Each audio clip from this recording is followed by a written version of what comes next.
প্ৰমোদ বড়োৰ শান্তিৰ বিটিআৰত অশান্তি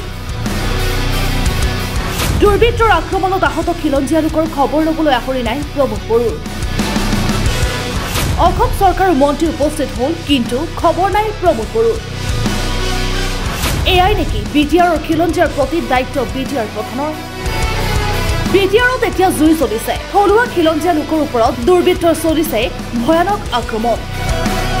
এক প্ৰকাৰ পুনৰ অশান্ত হৈ পৰিছে বিটিআৰ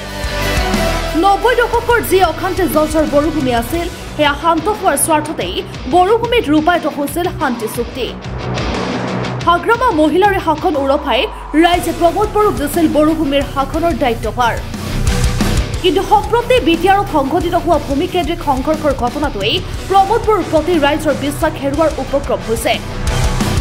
কিয়নো কেইদিনমান পূৰ্বে বিটিআৰৰ ফকীৰা গ্ৰামৰ চিটিলাৰ লামাপাৰাত একাংশ সন্দেহজনক লোকে খিলঞ্জীয়া ভূমিপুত্ৰৰ ওপৰত যি আক্ৰমণ চলাইছিল তাত হাত সাৱটি বহি আছিল বিটিআৰ চৰকাৰ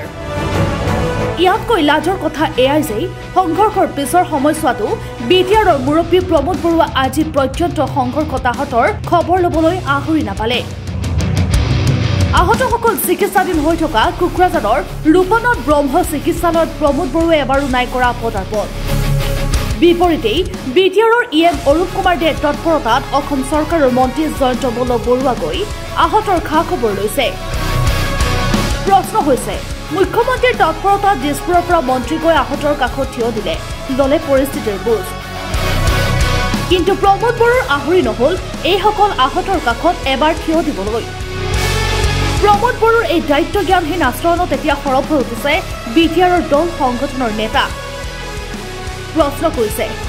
এয়াই নেকি বিটিআৰ প্ৰধান প্ৰমোদ বড়োৰ খিলঞ্জীয়াৰ প্ৰতি থকা দায়িত্ব এই বিষয় সন্দৰ্ভত বিটিআৰৰ যুৱ নেতা পৃথ্বীৰাজ নাৰায়ণ দেৱনেছে প্ৰমোদ বড়োক ক্ষুৰধাৰ সমালোচনা কৰি ক'লে ফকীৰা গ্ৰামৰ নিকটৱৰ্তী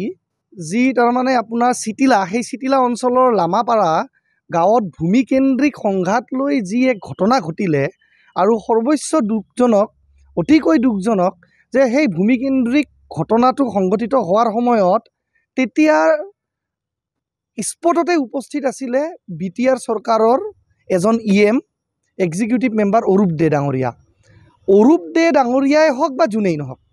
বা আন ইএম বা MCLA MLA নহওক কিয় এজন জনপ্ৰতিনিধি উপস্থিত থাকোঁতে যেতিয়া জনপ্ৰতিনিধিয়ে এটা ঠাইত গৈ তেওঁ সমাধান কৰিবলৈ প্ৰচেষ্টা এটা চলায় সমস্যাৰ সমাধানটো ওলাবলৈ প্ৰচেষ্টা কৰে সেই সময়ত যদি কোনোবা দুষ্কৃতিকাৰীৰ দৰে কোনোবা ব্যক্তিয়ে হাতত অস্ত্ৰ জং শস্ত্ৰ লৈ কোনোবা ব্যক্তিক আক্ৰমণ কৰে সি যি ধৰ্ম জাতি গোষ্ঠীৰে নহওক কিয় এয়া অতিকৈ নিন্দনীয় লিগেলি সলভ কৰাৰ বহুত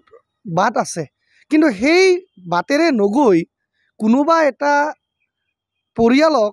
আঘাত কৰিবৰ কাৰণে কোনোবা এটা পৰিয়ালে আক্ৰমণমূলকভাৱে হাতত লাঠি জং লৈ আগবাঢ়িব এয়া অতিকৈ দুখজনক আৰু এয়া একদম নিন্দনীয় আৰু আমি স্পষ্টভাৱে তাক ধিক্কাৰ দিছোঁ ফকীৰা গ্ৰামৰ নিকটৱৰ্তী সেই চিটিলাৰ লামাপাৰা গাঁৱৰ এটি পৰিয়ালৰ বিভিন্ন সদস্য আঘাতপ্ৰাপ্ত হৈ আজি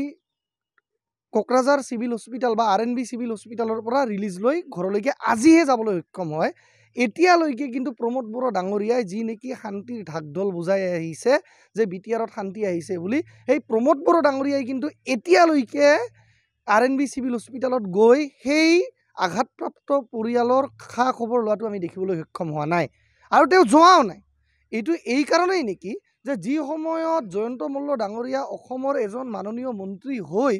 যে BTCৰ বাহিৰৰ পৰা আহি তেখেতে অসম চৰকাৰৰ মন্ত্ৰী হৈ কোকৰাঝাৰ ৰূপনাথ ব্ৰহ্ম চিভিল হস্পিটেলত আহি ইয়াৰ ভুক্তভোগী মানে পৰিয়ালবৰ্গক বা আঘাতপ্ৰাপ্ত পৰিয়ালৰ সদস্যক লগ কৰিবলৈ সময় পায় কিন্তু আমাৰে কোকৰাঝাৰত বহি থকা কোকৰাঝাৰৰ চহৰৰ মানে হাৰ্ট পইণ্টত বহি থকা BTC ছেক্ৰেটাৰিয়েটত বহি থকা প্ৰমোদ বড়ো ডাঙৰীয়াই কিন্তু বিটিআৰ প্ৰধান হৈও তেওঁ কিন্তু খবৰ ল'বলৈ সময় নাই বা আজৰি নাই ইফালে সংঘৰ্ষত আহত হোৱা কুচৰাজপন্থী লোকসকলৰ প্ৰতিনিধিয়ে এই ঘটনাক কঠোৰ ভাষাৰে গৰিহণা দিয়াৰ লগতেই দোষীৰ উচিত শাস্তি বিচাৰিছে সংঘাত হৈছিল বা মুছলমান ফেমিলিটোৱে যি দলে বলে আহি আমাৰ কোচৰাজপন্থী জনগোষ্ঠীৰ মানুহখিনিক মাটিডোখৰ যিজন মানুহৰ দখলত আছিল তাক যে মাৰপিট কৰিছিল সেই সিদিনাখনে আমি খবৰ পাই ঘটনাৰ পিছদিনাখনে ইয়ালৈ আহিছিলোঁ আৰু আমি আজি দ্বিতীয়বাৰৰ বাবে আজিৰ এই স্থান আহিলোঁ আৰু মানুহখিনিক খা খবৰ ল'লোঁ কিন্তু এটা পৰিতাপৰ আৰু দুখৰ বিষয় যে আজি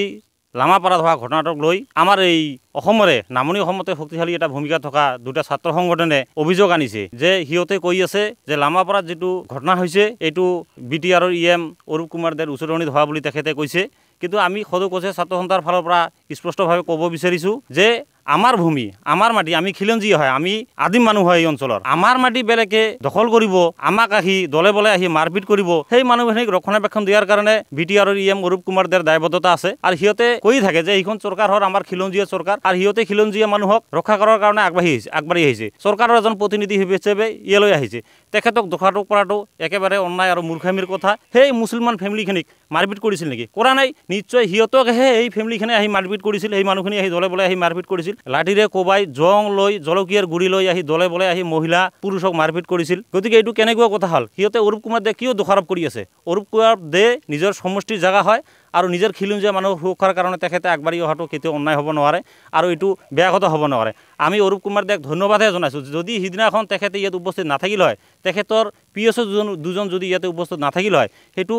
ভিডিঅ' ক্লিপে কৈছে যে তেখেতৰ PSO দুজনে বহুত সিহঁতক ৰক্ষা কৰাৰ কাৰণে আগবাঢ়ি গৈছিল, সিহঁতক ৰাখিছিল। নহ'লেতো সিদিনা কি জানে আমাৰ মানুহখিনি সিহঁতে মাৰি পেলালেহেঁতেন। এই ঘটনাটোক এটা সাম্প্ৰদায়িক ৰূপ দিয়াৰ কাৰণে চেষ্টা কৰি আছে। আমি বিচাৰিছোঁ যে ঘটনা সাম্প্ৰদায়িক হ'ব নালাগে, যিহেতু এটা হৈ গৈছে আৰু দোষী ব্যক্তিসকলক ধৰাই দিয়ক, তাৰপিছত তেখেতসকলে আলোচনালৈ আহক, কিবা এটা সমাধান সূত্ৰ ওলাব। ব্যুৰ ৰিপৰ্ট, প্ৰতিদিন লাইভ।